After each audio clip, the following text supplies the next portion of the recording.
ടാലം toll എന്ന സ്ഥിതിയിൽ നിന്ന് സ്വയം രക്ഷപ്പെടാൻ, അവയെ ഒഴിവാക്കാൻ എന്താണ് മാർഗം? അടിസ്ഥാനപരമായ കാരണങ്ങൾ കണ്ടെത്തിയാൽ പരിഹാരം ഉരുത്തിരിയും. പലതരത്തിലുള്ള കാരണങ്ങളും സാഹചര്യങ്ങളും നമുക്ക് കണ്ടെത്താമെങ്കിലും ഏറ്റവും സർവ്വസാധാരണവും പ്രധാനവുമായ കാരണമെന്നത് അച്ചടക്കത്തിന്റെയും ചിട്ടയായ ക്രമീകരണങ്ങളുടെയും അഭാവമാണ്.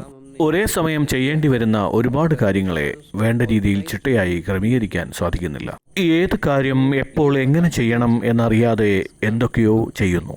നമ്മൾ ശ്രദ്ധിക്കേണ്ട ആദ്യത്തെ കാര്യം, നാം നിരന്തരമായ പ്രവർത്തനങ്ങളിലൂടെ നേടിയെടുക്കാൻ ആഗ്രഹിക്കുന്ന ലക്ഷ്യം വളരെ നിർദ്ദിഷ്ടവും കൃത്യവുമായിരിക്കണം.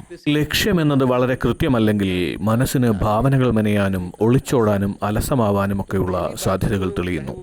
നിങ്ങൾ ഒരു വിദ്യാർത്ഥിയായിക്കൊള്ളട്ടെ, ഒരു അധ്യാപകനായിക്കൊള്ളട്ടെ, അതല്ല നിങ്ങളുടെ പ്രവർത്തന മേഖല മറ്റെന്തെങ്കിലും ആയിക്കൊള്ളട്ടെ, നിങ്ങൾ കൊണ്ടു നടക്കുന്ന ലക്ഷ്യം നിർദ്ദിഷ്ടമായിരിക്കണം, അത് വ്യക്തമായിരിക്കണം, അത് കൃത്യമായിരിക്കണം.